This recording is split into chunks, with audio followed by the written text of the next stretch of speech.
Parental alienation. I don't like this one. I used to be a grade 4 teacher and I love kids. But sometimes when parents get divorced, they're not always so nice to each other. That's not okay, but when they drag their kids into it, it's even worse.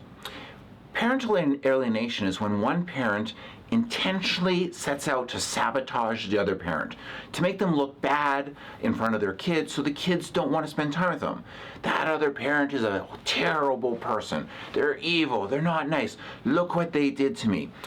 Making statements that really alienate that parent so the kid wants nothing to do with them, doesn't want to spend time with them.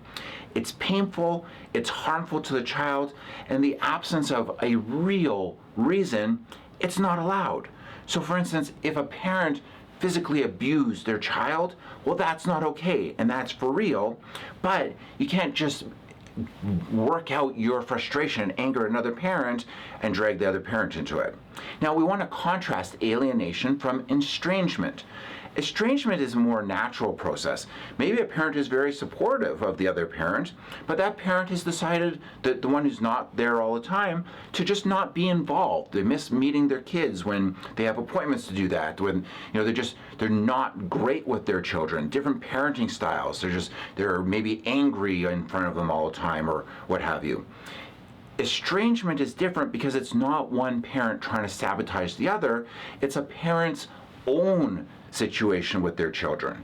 And that's not okay either, and coaching and counseling are good ways to help that parent interact better with their children, because it is in the child's best interest to have a good relationship with both their parents. But we're going to focus on alienation. Examples of it is like when you see a child who just doesn't want to spend time with their parent. They don't want to answer their calls, take their calls. They don't want to go over to the house based on stuff that other parent has said to them. Now, what can the courts do? Well, they have pretty broad powers. I mean, the courts can suspend child support and spouse support if they need to. If it's really extreme in terms of alienation, the courts can say, you no longer get this child, and maybe we'll give you a little bit of supervised business meetings with your kids, but the other parent is now going to be the primary care and control of them. They're going to spend their time at that person's house, and you get the occasional visit. No one wants it to come to that. And there's some other things in between where they can order the person to stop doing it. They have a wide berth of choices to pick from.